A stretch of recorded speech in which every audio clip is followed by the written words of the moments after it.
কয়েকদিন ধরে শরীরটা খুবই খারাপ হয়ে যাচ্ছে, বুঝছেন। এখন শরীরটা একটু দুর্বল।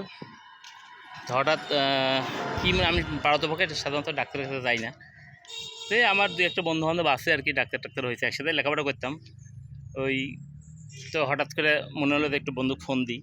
বন্ধুর সাথে অনেকদিন কথাও হয়নি, তো বন্ধুকে ফোন দিলাম যে বন্ধু, ঘটনা হচ্ছে যে কয়েকদিন ধরে শরীরটা খুবই খারাপ লাগতেছে, একটু ভিটামিন কোনো শর্টকাট হলো নাকি একটু লেগে টেকে দাও।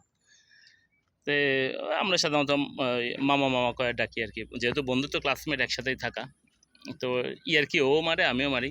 ফোন দেওয়ার পর হ্যালো হাই হ্যালো এই সেই, তারপরে তো অনেক কথা টথা হলো। কথা হওয়ার পর তখন করছে হ্যাঁ বন্ধু কও কী আছে, কী সমস্যা। তাই আমি বললাম বন্ধু শরীর খুব দুর্বল। তখন আমার করছে যে কি মাথা টাথা ঘুরায়। আমি হ্যাঁ মাথা ঘুরায়। তার ওকে বমি টমি লাগে। আমি হ্যাঁ বমি লাগে। কী খেতে মন যায়। তাই আমি বললাম আরে শান্তির সওয়াল, টক খেতে মন যায়।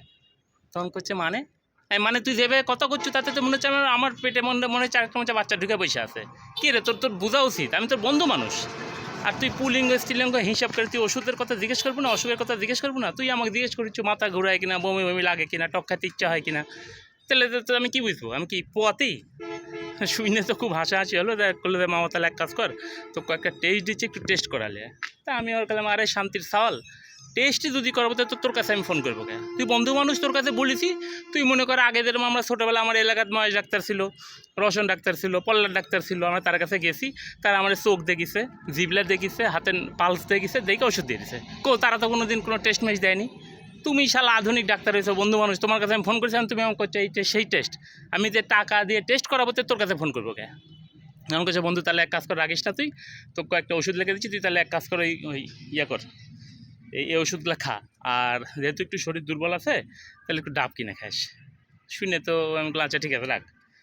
পরে শুনে আমি আবার ভাবলাম একটু তাহলে যেহেতু ডাবের কথা কইলো, তো একটু যাই ডাবওয়ালার কাছে যাই। বাজারে গেলাম, বাজারে দেয় মনে করেন যে ডাবওয়ালার কাছে দেয় ভ্যানের উপর ডাব আছে। তা আমি আবার একটু মনে করেন যে ভয় ভয় লাগিয়েছিল, কী কয় না কয়। তা আমি আবার বললাম যে ভাই ডাব কত করে? তো করছে কি জোড়া নেবেন? তাই আমি বললাম না জোড়া না, এক পিস হলেই হবে। করছে 150 টাকা। আমি বললাম যে ভাই আমি এক পিস নেবো, এক পিস ডাবের দাম কত? করছে 150 টাকা। এক পিস ডাবের দাম শুনে 150 টাকা শুনে মনে করেন যে আমার শরীর দিয়ে অলরেডি ঘাম ধরা শুরু হয়ে গেছে। তারপর আর কি আর কব, মনে করেন অসুস্থতার কথা তো মনে করেন মাথাতে ধরে ফেলা দিলাম। তো ওকে আমি করলাম যে ভাই শুন, তোর ডাব তুই রাখ, তোর সাথে তো আসলে করে লাভ নেই। আর আমি তো অনেকদিন ডাব টাব খাইনি। ডাবের ওই দাম শুনতেই আমার তো ভয় লাগিয়েছিল প্রথমে, কিন্তু এত ওদের ভয় লাগবে সেটা আমি বুঝতে পারলাম না। আমার তো এমনি শরীর দুর্বল, তার তো দুর্বল তো তুই আরও করে দিলু। তারপরে আবার ডাব লাগতে পারা বন্ধু করলাম, বন্ধু ডাব মাপ বাদ দাও, ডাবের বদলে কোনো ওষুধ আছে থাকলে দাও। কইছে ডাব কী হলো? আমি দেও নাটোরে ডাব পাওয়া যাচ্ছে না। পাম্পটি মারে মনে করো যা খুশি তাই করলাম। কারণ ঘটনা হচ্ছে যে আমার কথার কারণ হচ্ছে ধরেন যে এত কিছু পরিবর্তন হইলো, তো সরকার মরকার যাই হোক যেটাই হোক অনেক কিছুই তো পরিবর্তন হইলো, তাই না? আমরা অনেক পরিবর্তন গল্পও শুনলাম। কারণ ঘটনা হচ্ছে যে বাজার যায় তো শান্তি পাচ্ছি না। কারণ যেটাতে হাত জিতি সেটাই তো আগের দামই আছে, তাহলে কী লাভ হলো কোন? তো আবার এদিকে ডাব মনে করেন যে ডাব মনে করে এই ডাব কি গাছে ধরা কমায় দিছে, নাকি ডাবের ভিটামিন বাইরে গেছে, নাকি ডাবের চাহিদা বাইরে গেছে, তো সেটাও তো বুঝছি না। তো কোন টিকার আগে খেতাম 25 টাকা 30 টাকা দামে, তো কয়েকদিন আগেকার কাহিনি।